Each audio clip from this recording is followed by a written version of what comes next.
Sit. Sit to me. Sit. Good boy. Back torso, in back torso. Wow, nice. Nice back. ಎಲ್ಲಿ ಹೋಗ್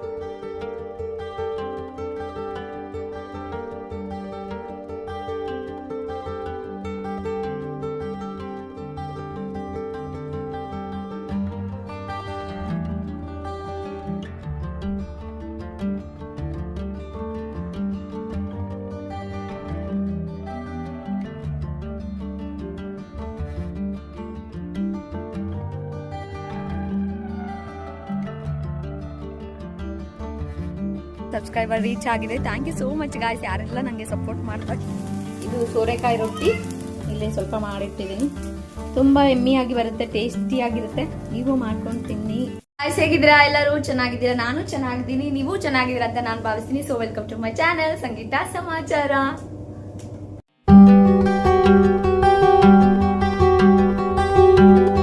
so ನಮ್ಮ ಮನೇಲಿ washing machine sound ಬರ್ತಾ ಇತ್ತು. So ಹಾಗಾಗಿ ಹೊರಗಡೆ ಬಂದ್ವಿ. ಪಾಪಗೂ ಹುಷಾರಿರಲಿಲ್ಲ, ಅದಕ್ಕಾಗಿ ಇಷ್ಟು ದಿನ ವ್ಲಾಗ್ ಮಾಡಲಿಕ್ಕೂ ಆಗಿಲ್ಲ. ಈಗ ನೋಡ್ಬೋದು ಸ್ವಲ್ಪ ಹುಷಾರಾಗಿದ್ದಾಳೆ ಇವಾಗಷ್ಟೀನ. ಹಾಯ್ ಮಾಡು ಸಣ್ಣ. ಹಾಯ್. ಬ್ಯಾಗ್ ತೋರಿಸು, ನೀನು ಬ್ಯಾಗ್ ತೋರಿಸು. Wow, nice nice bag. ಎಲ್ಲಿಗೆ ಹೋಗ್ತಿದ್ದೀವಿ ಇವಾಗ? ಎಲ್ಲಿಗೆ ಹೋಗ್ತಿದ್ದೀವಿ? ಏನ್ ತರಕ? ಏನ್ ಬೇಕು? ಐಸ್ ಬೇಕಾ? ಐಸಿ. ಬೆಳಗ್ಗೆ ಟಿಫನ್ ಎಲ್ಲ ಮುಗೀತು. ಹಸ್ಬೆಂಡ್ ಕೂಡ ಆಫೀಸ್ಗೆ ಹೋಗಿದ್ದಾರೆ. ನಾವು ಸ್ವಲ್ಪ ಗ್ರಾಸರಿ ಏನಾದರೂ ತರೋಣ ಅಂತ ಹೋಗ್ತಾ ಇದ್ದೀವಿ.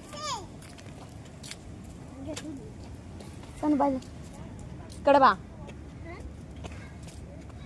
ಇಳಿಗೂ ಸ್ವಲ್ಪ ವಾಕಿಂಗ್ ಆಗುತ್ತೆ. ಮನೆಯಲ್ಲಿ ಚಳಿ ಚಳಿ ಅಂತ ಅನಿಸ್ತಾ ಇತ್ತು. ಸೊ ಹಾಗಾಗಿ ಸ್ವಲ್ಪ ಹೊರಗಡೆ ಬರೋಣ ಅಂತ ಬಂದಿದ್ದೀವಿ. ಬಿಸಿಲು ಫುಲ್ ಇದೆ.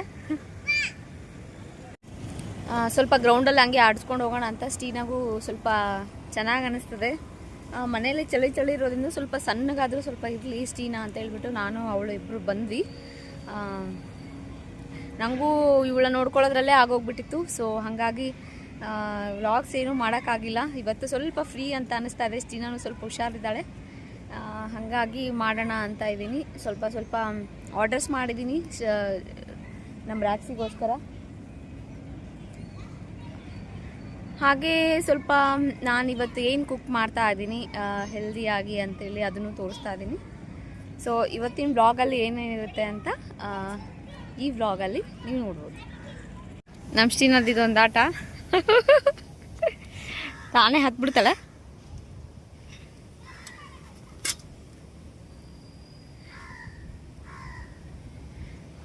ಸ್ಟೀನಾ ಸ್ವಲ್ಪ ಡಿಶ್ ವಾಷರ್ ಖಾಲಿ ಆಗಿದೆ, ಅದು ತೊಗೊಂಬರೋಣ ಅಂತ ಹೋಗ್ತಾ ಇದ್ದೆ. ಇವಳಿಗೆ ಸಿಕ್ಬಿಡ್ತಲ್ಲ ಇದು, ಇನ್ನೇನು ಆಟ ಆಡ್ಕೊಂಡಿರ್ತಾಳೆ ಸ್ವಲ್ಪ ಹೊತ್ತು. ಸೊ ನಾನು ಇರಲಿ ಸ್ವಲ್ಪ ಆಡಲಿ ಅಂತ ಬಿಟ್ಟಿದ್ದೀನಿ. ಪಾಪಗೂ ಹುಷಾರಿರಲಿಲ್ಲ, ಎಲ್ಲ ನಮ್ಮ ಅಕ್ಕನ ಮಕ್ಳಿಗೂ ಹುಷಾರಿರಲಿಲ್ಲ. ಹಾಗಾಗಿ ಇವಳು ಅವ್ರ ಜೊತೆ ಆಡಿ ಇವಳಿಗೂ ಸ್ವಲ್ಪ ಹುಷಾರಿಲ್ದಂಗೆ ಆಗಿಬಿಟ್ಟಿತ್ತು. ಈಗ ಸ್ವಲ್ಪ ರಿಕವರ್ ಆಗಿದ್ದಾಳೆ.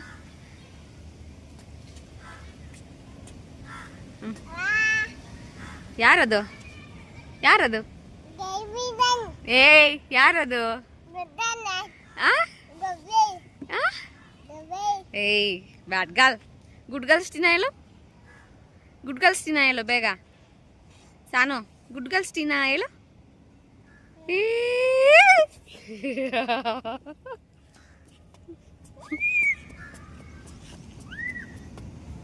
ಒಂದು ಖಂಡಿತ ಹೇಳಬೇಕು, ನನ್ನ ಚಾನಲು 1000 ಸಬ್ಸ್ಕ್ರೈಬರ್ ರೀಚ್ ಆಗಿದೆ. Thank you so much guys, ಯಾರೆಲ್ಲ ನನಗೆ ಸಪೋರ್ಟ್ ಮಾಡ್ತಾ ಇದ್ದೀರಾ. ಹೀಗೆ ಎಂಕರೇಜ್ ಮಾಡಿ ಇನ್ನೂ ಒಳ್ಳೊಳ್ಳೆ ವೀಡಿಯೋಸು ನನ್ನ ಕಡೆಯಿಂದ ಎಷ್ಟು ಸಾಧ್ಯ ಆಗುತ್ತೆ, ಎಷ್ಟು ಇನ್ಫಾರ್ಮೇಟಿವ್ ವೀಡಿಯೋಸು, ಕುಕ್ಕಿಂಗ್ ವೀಡಿಯೋಸು ಎಷ್ಟು ನನ್ನ ಕೈಯಿಂದ ಮಾಡೋಕ್ಕಾಗುತ್ತೆ ಅಷ್ಟು ನಾನು ಮಾಡ್ತೀನಿ.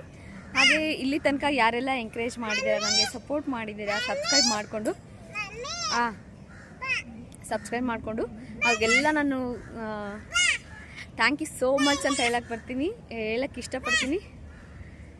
ಏನು ಮಾತಾಡಬೇಕು ಅಂತಲೂ ಗೊತ್ತಾಗ್ತಾ ಇಲ್ಲ ನನಗೆ. ಸಖತ್ ಖುಷಿ ಅಂತ ಅನ್ನಿಸ್ತಾ ಇದೆ ನೀವೆಲ್ಲ ಸಪೋರ್ಟ್ ಮಾಡೋದ್ರಿಂದ. ಇನ್ನೂ ಮುಂದೆ ಒಳ್ಳೆ ವೀಡಿಯೋಸ್ ಹಾಕಲಿಕ್ಕೆ ಟ್ರೈ ಮಾಡ್ತೀನಿ ನನ್ನ ಕೈಲಾದಷ್ಟು ಅಂತ ನಾನು ಹೇಳ್ತಾ ಇರ್ತೀನಿ. ಇಲ್ಲಿ ನಾನು ಮಧ್ಯಾಹ್ನ ಲಂಚಿಗೆ ಏನು ಪ್ರಿಪೇರ್ ಮಾಡಿದ್ದೀನಿ ಅಂತ ತೋರಿಸ್ತಾ ಇದ್ದೀನಿ.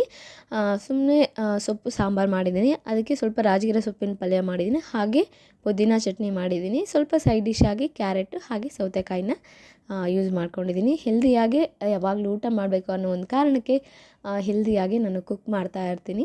ಸೊ ಇಲ್ಲಿ ರ್ಯಾಕ್ಸಿಗೋಸ್ಕರ ಸ್ವಲ್ಪ ಬಿಸ್ಕೆಟ್ಸ್ ಹಾಗೆ ಬೋನ್ ಎಲ್ಲ ಬಂದಿತ್ತು. ಅದಕ್ಕೆ ಸ್ವಲ್ಪ ಅವಾಗವಾಗ ಟ್ರೀಟ್ ಕೊಡ್ತಾ ಇರಬೇಕು, ಬಿಕಾಸ್ ಅದಕ್ಕೂ ಹೊಟ್ಟೆ ಹಸಿವು ಅಂತ ಅನ್ನಿಸ್ತಾ ಇರುತ್ತೆ. ಬಿಕಾಸ್ ಅದು ಮಾರ್ನಿಂಗಿಂದ ಮತ್ತು ನೈಟಿಗಷ್ಟೇ ಊಟ ಮಾಡ್ತದೆ. ಆಫ್ಟರ್ನೂನು ಅಥವಾ ಈವ್ನಿಂಗ್ ಟೈಮಲ್ಲಿ ಈ ಥರ ಸ್ನ್ಯಾಕ್ಸ್ ಏನಾದರೂ ಕೊಡಬೇಕು, ಅದಕ್ಕೆ ಹೊಟ್ಟೆ ಹಸಿವಾಗ್ತದೆ, ಇಲ್ಲಾಂದರೆ ಕೂಗ್ತಾ ಇರುತ್ತೆ ಏನಾದರೂ ಕೊಡಿ ಅಂತ ಹೇಳ್ಬಿಟ್ಟು. ಸೊ ಅದಕ್ಕೆ ನಾವು ಮನೇಲಿರೋಂಥ ಏನಾದರೂ ವೆಜಿಟೇಬಲ್ಸ್ ಕೊಡೋದು, ಕ್ಯಾರೆಟು, ಸೌತೆಕಾಯಿ ಈ ಥರ ಎಲ್ಲ ಕೊಡ್ತಾ ಇರ್ತೀವಿ. ಹಾಗೆ ಡಾಗ್ಸಿಗೆ ಜಾಸ್ತಿ ಫೀಡ್ ಮಾಡಬಾರ್ದು. 3 ಟೈಮ್ ತಿನ್ನಿಸ್ತಾ ಇದ್ದೀವಿ ಅಂದರೆ ಅದು ಊಟ ಮಾಡೋದೇ ಬಿಟ್ಬಿಡುತ್ತೆ. ಹಾಗೆ ಓವರ್ ವೆಯ್ಟ್ ಆಗಿಬಿಡುತ್ತೆ. ಓವರ್ ವೆಯ್ಟ್ ಆದರೆ ಅದ್ರ ಕಾಲುಗಳೆಲ್ಲ ಸೊಟ್ಟಾಗ್ಬಿಡ್ತವೆ. ಸೊ ಡಾಕ್ಟರ್ ಹೇಳ್ತಾರೆ ಆಫ್ಟರ್ 1 ಇಯರ್ ಅಥವಾ 2 ಇಯರ್ಸ್ ಆದಮೇಲೆ ಮಾರ್ನಿಂಗ್ ಒಂದು ಸಲ ಕೊಟ್ಟರೆ ನೈಟ್ ಒಂದು ಸಲ ಹೊಟ್ಟೆ ತುಂಬ ಊಟ ಕೊಟ್ಟರೆ ಸಾಕಾಗುತ್ತೆ ಅದಕ್ಕೆ. ಬಿಕಾಸ್ ಓವರ್ ವೆಯ್ಟ್ ಆಗಿಬಿಟ್ರೆ ಅದಕ್ಕೆ ಪ್ರಾಬ್ಲಮ್ಮು, ಆಯಾಸ ಅನ್ನೋದು ಬಂದುಬಿಡುತ್ತೆ, ಅದು ಇದು ಎಲ್ಲ ಸಮಸ್ಯೆಗಳು ಬಂದುಬಿಡುತ್ತೆ. ಸೊ ಹೆಲ್ದಿ ಆಗಿರಬೇಕು. ಯಾವಾಗ ನಿಮ್ಮದು ಡಾಗ್ ವೆಯ್ಟ್ ಕರೆಕ್ಟ್ ಇರುತ್ತೋ ಆವಾಗ ಹೆಲ್ದಿಯಾಗಿದೆ ಅಂತ ಅರ್ಥ. ಹಾಗೆ ಅದನ್ನು ಒಂದೇ ಕಡೆ ಕೂತ್ಕೊಳ್ಳೋಕ್ಕೂ ಬಿಡಬಾರ್ದು, ವಾಕಿಂಗ್ ಕರ್ಕೊಂಡು ಹೋಗಬೇಕು. ಮಾರ್ನಿಂಗ್ ಒಂದು ಸಲ ಮತ್ತು ಈವ್ನಿಂಗ್ ಒಂದು ಸಲ. ನಾವು ಕೂಡ ಹಾಗೆ ಮಾಡ್ತೀವಿ. ಮಾರ್ನಿಂಗ್ ಒಂದು ಸಲ ಹೋಗುತ್ತೆ, ಆಮೇಲೆ ಈವ್ನಿಂಗ್ ಕೂಡ ಒಂದು ಸಲ ಹೋಗುತ್ತೆ. ಹಾಗೆ ಥ್ರೂ ಔಟ್ ಡೇ ಕೂಡ ಸ್ವಲ್ಪ ಬೊಗಳ್ತಾ ಇರುತ್ತೆ, ಹಾಗೆ ಕೆಲಸ ಮಾಡ್ದಂಗೂ ಆಗುತ್ತೆ. ಸೊ ಹಾಗಾಗಿ ಅದಕ್ಕೆ ಊಟ ಏನು ಮಾಡಿರುತ್ತೆ ಅದು ಡೈಜೆಷನ್ ಅನ್ನೋದು ಇರುತ್ತೆ, ಚೆನ್ನಾಗಿ ಹೆಲ್ದಿಯಾಗಿರುತ್ತೆ, ಆ್ಯಕ್ಟಿವ್ ಆಗಿ ಇರುತ್ತೆ. ಒಂದೇ ಥರ ಮಲ್ಕೊಂಡಿರಲ್ಲ, ಮೊಬ್ಬು ಅಂತ ಹೇಳ್ತಾರಲ್ಲ ಆ ಥರ ಇರಲ್ಲ. ನಮ್ಮ ರ್ಯಾಕ್ಸಿ ಫುಲ್ ಆ್ಯಕ್ಟಿವ್ ಆಗಿ ಈ ಥರ ಕೆಲಸ ಮಾಡ್ತಾನೇ ಇರುತ್ತೆ ಅಂತ ಹೇಳ್ಬೋದು. ಸೊ ಬಂದಿರೋಂಥ ಬಿಸ್ಕೆಟ್ಸ್ ಏನಿದೆ ಅದನ್ನು ನೋಡೋಣ, ಟೇಸ್ಟ್ ಮಾಡೋಕ್ಕೆ ಕೊಡೋಣ ಅಂತ ಹೇಳ್ಬಿಟ್ಟು ಟ್ರೈ ಮಾಡಿ ಕೊಡ್ತಾಯಿದ್ದೆ. ರ್ಯಾಕ್ಸಿಗಂತೂ ತುಂಬ ಇಷ್ಟ ಆಯಿತು.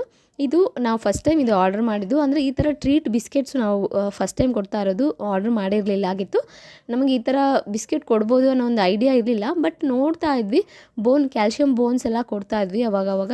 ಬಿಕಾಸ್ ಯಾರಾದರೂ ಬಂದಾಗ ಬೊಗಳ್ತಾನೆ ಇರುತ್ತಲ್ಲ, ಆವಾಗ ಅದು ಬೋನ್ಸ್ ಎಲ್ಲ ಕೊಟ್ಟರೆ ಸ್ವಲ್ಪ ಚೆನ್ನಾಗಿ ತಿನ್ಕೊಂಡು ಚೀವ್ ಮಾಡ್ತಾ ಇರುತ್ತಲ್ಲ, ಅದು ಹಲ್ಲಿಂದು ಕೂಡ ಎಲ್ಲ ಕ್ಲೀನ್ ಆಗುತ್ತೆ, ಅದರ ಟೀತ್ಸ್ ಏನಿದೆ ಸ್ಟ್ರಾಂಗ್ ಆಗುತ್ತೆ, ಹಾಗೆ ಕ್ಲೀನ್ ಆಗಿರುತ್ತೆ, ಸ್ಮೆಲ್ ಬರಲ್ಲ ಅಂತ ಹೇಳ್ಬಿಟ್ಟು ಈ ಥರ ಕ್ಯಾಲ್ಶಿಯಂ ಬೋನ್ಸ್ ಕೊಡ್ತೀವಿ. ಸೊ ಇದನ್ನು ನಾವು 2 ಡೇಸ್ ಒನ್ಸ್ ಅಥವಾ 1 ಡೇ ಒನ್ಸ್, ಇಲ್ಲ ಯಾರಾದರೂ ಬಂದಾಗ ಗೆಸ್ಟ್ ಬಂದಾಗ ಈ ಥರ ಕೊಡ್ಬೋದು. ಇಲ್ಲ ನಿಮಗೆ ಕೊಡೋಕ್ಕಾಗಲ್ಲ ಎವ್ರಿ ಡೇ, ಇಲ್ಲ 2 ಡೇಸ್ ಒನ್ಸು ಅಂತಾದರೆ ಚಿಕನ್ ಲೆಗ್ ಬರುತ್ತಲ್ಲ ಅದು ಸೂಪ್ ಮಾಡಿ ಕೊಡ್ಬೋದು. ಇಲ್ಲ ನಾವೇನು ಮಾಡ್ತೀವಿ ಅಂದರೆ ವೀಕ್ಲಿ ಒನ್ಸ್ ಈ ಥರ ಕೊಡ್ತಾ ಇರ್ತೀವಿ. ಸೊ ಅದೇನಾಗುತ್ತೆ, ಸೂಪು ಸ್ವಲ್ಪ ಕೊಟ್ಟರೆ ಒಂದು 4ರಿಂದ 5 ಲೆಗ್ ಕೊಟ್ಟರೆ ಸಾಕಾಗುತ್ತೆ. ಅದ್ರ ಜೊತೆ ಅಂತ ಅಂದರೆ ವಾಟರ್ ಹಾಕಿ ಬಾಯ್ಲ್ ಮಾಡಿರ್ತೀವಲ್ಲ ಅದು ಸೂಪು ಕುಡಿಯುತ್ತೆ, ಹಾಗೆ ಇದು ಲೆಗ್ ಕೂಡ ತಿನ್ನುತ್ತಲ್ಲ. ಸೊ ಅಲ್ಲಿಗೆ ಸರಿ ಹೋಗ್ಬಿಡುತ್ತೆ. ಮತ್ತು ರೈಸ್ ಏನು ಕೊಡಲ್ಲ ನಾವು. ಇದು ಚಿಕನ್ನೇ ಆಗಲಿ ನಾವು ಡೈಲಿ ಕೊಡಲ್ಲ, ಒಂದು ವಾರದಲ್ಲಿ 2ರಿಂದ 3 ಸಲ ಈ ಥರ ಕೊಡ್ತಾ ಇರ್ತೀವಿ. ಹಾಗೆ ಇನ್ನೊಂದು ಏನಂದರೆ ಮತ್ತೆ ಅದಕ್ಕೆ ಡೈಜೆಷನ್ ಅನ್ನೋದು ಪ್ರಾಬ್ಲಮ್ ಆಗಿ ವಾಮಿಟಿಂಗ್ ಮಾಡೋದು ಈ ಥರ ಎಲ್ಲ ಮಾಡೋಕ್ಕೆ ಸ್ಟಾರ್ಟ್ ಮಾಡಿಬಿಡುತ್ತೆ, ಊಟನೇ ಬಿಟ್ಬಿಡುತ್ತೆ ಒಂದೊಂದು ಸಲ. ಓವರ್ ಈಟಿಂಗ್ ಅಂತ ಆದರೂ ಕೂಡ ಪ್ರಾಬ್ಲಮ್ಮೇ ಆಗುತ್ತೆ. ಸೊ ಅದಕ್ಕೆ ಲಿಮಿಟೆಡ್ ಎಷ್ಟು ಬೇಕೋ ಅಷ್ಟೇ ಆಗಬೇಕು, ಕ್ವಾಲಿಟಿ ಫುಡ್ ಹಾಕಬೇಕು, ಸ್ವಲ್ಪ ಹಾಕಿದರೂ ಪರವಾಗಿಲ್ಲ, ಕ್ವಾಲಿಟಿ ಫುಡ್ ಹಾಕಬೇಕು. ಸೊ ಹಾಗಾಗಿ ನಾವು ಈ ಥರ ಪ್ಲ್ಯಾನ್ ಮಾಡಿ ಕೊಡ್ತೀವಿ. ಇಲ್ಲ ಅಂದರೆ ಸ್ಕಿನ್ ಇನ್ಫೆಕ್ಷನ್ ಎಲ್ಲ ಆಗಿಬಿಡುತ್ತೆ. ಈಗ ನಾವು ರ್ಯಾಕ್ಸಿಗೋಸ್ಕರ ಅಂತ ಚೆನ್ನಾಗಿ ಕ್ಲೀನ್ ಮಾಡ್ಕೊಂಡು ಇರ್ತಾ ಇದ್ದೀವಿ, ಸ್ಕಿನ್ ಇನ್ಫೆಕ್ಷನ್ ಆದರೆ ಅದು ಒಂದು ಪ್ರಾಬ್ಲಮೇ ಆಗುತ್ತೆ. ಸೊ ತೋರ್ಸೋದು ಬೀಳುತ್ತೆ ಅನ್ನೋ ಒಂದು ಕಾರಣಕ್ಕೆ ಚೆನ್ನಾಗಿ ನಾವು ಹೆಂಗೆ ಮೇಂಟೈನ್ ಮಾಡ್ತೀವಿ ಅಷ್ಟು ಚೆನ್ನಾಗಿರುತ್ತೆ ಡಾಗ್ಸ್. ಸೊ ಈಗ ನಾನು ನೈಟ್ಗೆ ಸೋರೆಕಾಯಿ ರೊಟ್ಟಿ ಮಾಡೋಣ ಅಂತ ಮಾಡ್ತಾ ಇದ್ದೀನಿ. ಬಿಕಾಸ್ ಮಧ್ಯಾಹ್ನಕ್ಕೆ ರೈಸ್ ಸಾಂಬಾರೆಲ್ಲ ಇತ್ತಲ್ಲ, ನೈಟ್ಗೆ ರೊಟ್ಟಿ ಥರ ಏನಾದರೂ ಮಾಡ್ತಾ ಇರ್ತೀನಿ. ರೊಟ್ಟಿ ಇಲ್ಲ ರಾಗಿ ರೊಟ್ಟಿ ಅಥವಾ ಸೋರೆಕಾಯಿ ರೊಟ್ಟಿ ಈ ಥರ ಮಾಡ್ತಾ ಇರ್ತೀನಿ. ಇವತ್ತು ಸ್ವಲ್ಪ ಸೋರೆಕಾಯಿ ರೊಟ್ಟಿ ಮಾಡೋಣ ಡಿಫ್ರೆಂಟ್ ಆಗಿ ಅಂತ ಮಾಡ್ತಾ ಇದ್ದೀನಿ. ಇದು ಎವ್ರಿ ಮಾಡ್ತಾ ಇರಲ್ಲ, ಯಾವಾಗಾದರೂ ಒಂದ್ಸಲ ಎಲ್ಲ ಐಟಮ್ಸ್ ಇದ್ದಾಗ, ಎಲ್ಲ ವೆಜಿಟೇಬಲ್ಸ್ ಇದ್ದಾಗ ಮಾಡ್ತಾ ಇರ್ತೀನಿ. ಇದು ನಮ್ಮ ಹಸ್ಬೆಂಡ್ಗೆ ತುಂಬ ಇಷ್ಟ ಆಗ್ತದೆ. ಜಾಸ್ತಿ ಮಾಡೋಕ್ಕೆ ಟೈಮ್ ಜಾಸ್ತಿ ತೊಗೊಳ್ತದೆ ಮಾಡಲಿಕ್ಕೆ. ಸೊ ಸ್ವಲ್ಪನೇ ಮಾಡ್ಕೋತೀವಿ, ಚೆನ್ನಾಗಾಗುತ್ತೆ ಟೇಸ್ಟ್. ನಮ್ಮ ಸ್ಟೀನಾ ಕೂಡ ತುಂಬ ಇಷ್ಟಪಟ್ಟು ತಿಂತಾಳೆ. ಸೊ ಹಾಗಾಗಿ ಮಾಡೋಣ ಅಂತ ಮಾಡ್ತಾ ಇದ್ದೀನಿ.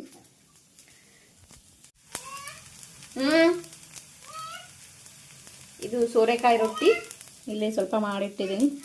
ತುಂಬ ಎಮ್ಮಿಯಾಗಿ ಬರುತ್ತೆ, ಟೇಸ್ಟಿಯಾಗಿರುತ್ತೆ. ನೀವು ಮಾಡ್ಕೊಂಡು ತಿನ್ನಿ, ಟೇಸ್ಟ್ ನೋಡಿ. ವೆಜಿಟೇಬಲ್ಸ್ ಎಲ್ಲ ಮಿಕ್ಸ್ ಮಾಡಿರೋದ್ರಿಂದ ತುಂಬ ಹೆಲ್ದಿ ರೆಸಿಪಿ ಅಂತಲೇ ಹೇಳ್ಬೋದು. ತುಂಬ ಹೆಲ್ದಿ ರೆಸಿಪಿ. ನಿಮಗೆ ವೆಜಿಟೇಬಲ್ಸ್ ತಿನ್ನಲಿಕ್ಕೆ ಆಗಲ್ಲ, ಬೋರ್ ಆಗ್ತದೆ ಅಂದರೆ ಈ ಥರ ಮಾಡ್ಕೊಂಡು ತಿನ್ಬೋದು. ಈ ಸೋರೆಕಾಯಿ ರೊಟ್ಟಿ ರೆಸಿಪಿನ ನಾನು ನನ್ನ ಚಾನಲಲ್ಲಿ ಸಾಕಷ್ಟು ಬಾರಿ ಹಾಕಿದ್ದೀನಿ, ಒಂದು 2-3 ಟೈಮ್ಸ್ ಅಂತ ಹಾಕಿದ್ದೀನಿ. ನಿಮಗೆ ಇದೇನಾದರೂ ಬೇಕು ಅಂತಂದರೆ, ಈ ರೆಸಿಪಿ ಬೇಕಂದರೆ ನಾನು ಲಿಂಕ್ ಕೆಳಗಡೆ ಡಿಸ್ಕ್ರಿಪ್ಷನಲ್ಲಿ ಆ್ಯಡ್ ಮಾಡ್ತೀನಿ, ನೀವು ನೋಡ್ಕೋಬೋದು. ಸೊ ಫೈನಲ್ ಆಗಿ ನನ್ನ ಡೇ ಮುಗಿಯೋದು ಎಲ್ಲ ಕ್ಲೀನ್ ಮಾಡಿಕೊಂಡು ಮನೆಯೆಲ್ಲ ಕ್ಲೀನ್ ಮಾಡಿ ದೇವರಿಗೆ ಪ್ರೇಯರ್ ಮಾಡಿ ಆದಮೇಲೆ ನನ್ನ ಡೇ ಮುಗಿಯುತ್ತೆ ಅಂತ ಹೇಳ್ಬೋದು. ಸೊ ನೀವು ಕೂಡ ಅಷ್ಟೇ ದಿನದಲ್ಲಿ ಒಂದು ಸಲ ಆದರೂ ದೇವ್ರನ್ನ ನೆನೆಸ್ಕೊಂಡು ನಿಮ್ಮ ಜೀವನನ ಕಳೀರಿ ಅಂತ ನಾನು ಹೇಳ್ತಾ ಇದ್ದೀನಿ. ಸೊ ಈ ವ್ಲಾಗ್ ಇಷ್ಟ ಆಗಿದ್ದರೆ ಲೈಕ್ ಮಾಡಿ, ಶೇರ್ ಮಾಡಿ.